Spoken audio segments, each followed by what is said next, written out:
Hey, what's up, y'all? Y'all good? I hope so. Y'all listen. Let's talk about Druski, Kai, and Romeo real quick, okay? So I saw the skit that Druski did about the pastors, and I also saw the comments with the people talking about he was mocking God. Now, if y'all gonna say that Druski was mocking God, then that means your pastors was mocking God because he was doing what he saw your pastors do. So why don't you see that you may need to be hollering at your pastors? I also saw when Mike Todd came out talking about, yeah, I heard about the video, had a couple of 100 million views, and I don't know, I don't even know how it's about me, or I didn't even think I was that big. Man, he is just so, he want to be a celebrity so bad. Like, dude, do you want to be a rapper? Like, what do you want to be? Because all the theatrics that you put on, and ever since he's spit in his hand and rubbed it on that man's face, I was like, oh no, no sir, what are you doing? What are you doing? Even in the Bible, if that's what I always say, man, if y'all study y'all Bible and stop depending on these pastors, the Lord wasn't even in the church. When he went in the church, he flipped the tables over. Now here go y'all pastors swinging from the ceilings, putting on whole BT type performances, but y'all want to say that Druski was the one mocking God? Y'all better get it together, because it's your pastors out there that's acting a fool. Okay. Then we got Kai. So the people feel away because Kai was over there reading. He said he don't read that well. He gonna do more reading so he can, speak more eloquently, use different words. He want to get into fashion. So when it comes to the materials and things like that, when he's talking to different people, he want to be able to articulate himself. So you got people saying they favorite things. Say, well, he said African American black people didn't have culture. That's always the argument. So then you have the people say, I don't even feel bad for him. He don't know how to read. Let me tell you what I saw. I saw a whole bunch of bullies, and I saw a whole bunch of people who were bullied but turned into bullies. Because why is it bothering you so bad? Why? And then why is it so funny? Oh, he can't read. He had to look up a word. That's what you're supposed to do. When you're reading and you come across a word that you're not familiar with, you're supposed to look it up.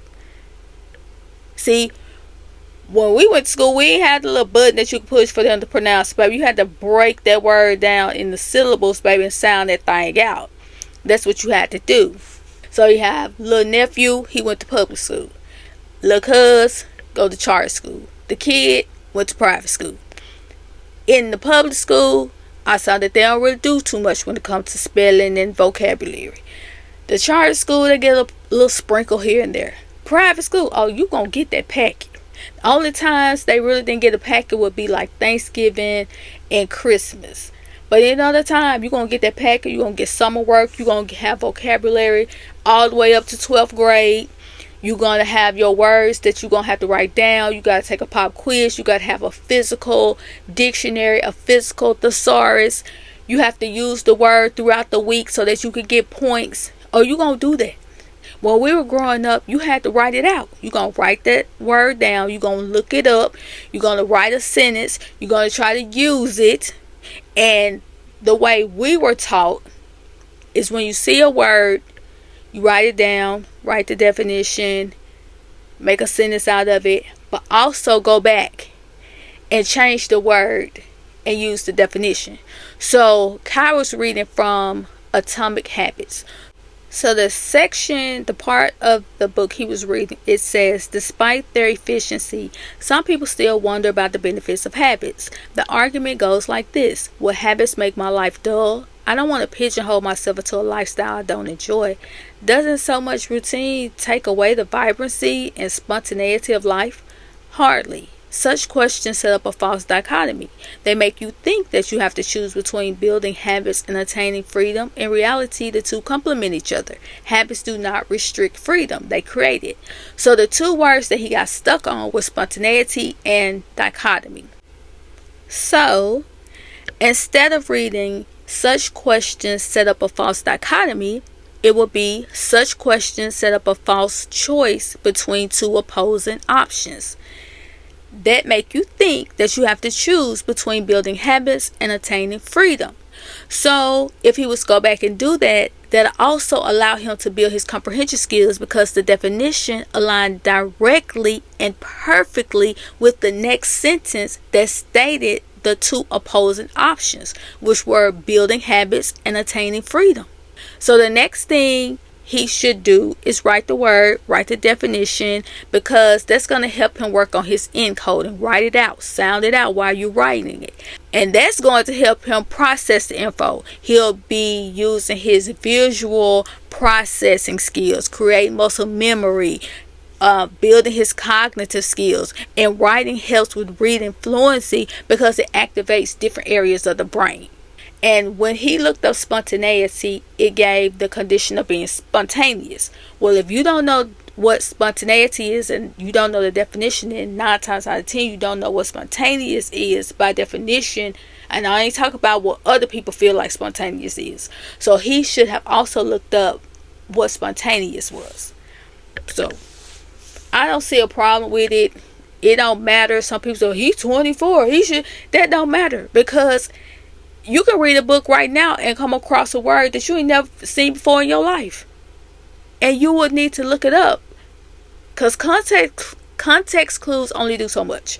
So you still need to look the word up to make sure that you're getting the proper definition right. And to say, well, he be reading the chat all the time. Reading the chat where y'all halfway spelling out the words using abbreviations is not the same as reading the book and come across a word that you don't know. Like, oh my gosh, some of y'all just so exhausting. And then let's talk about Romeo. So Romeo got on TikTok and she created a jingle like out of the blue for Dr. Pepper. So people started reposting it, singing it. Some people even went and bought Dr. Pepper. So then other companies got her comments like, what about us? We love one. Like, just showing her love. So she ended up creating a few others, and one of those were for Vita Coco. So when you go to the jingle she created for Vita Coco, it says paid partnership at the bottom. And folks was like, Dr. Pepper, where you at? You not gonna say anything? The whole time Dr. Pepper was working silently in the background. And then boom, her jingle aired during the College National Football Championship.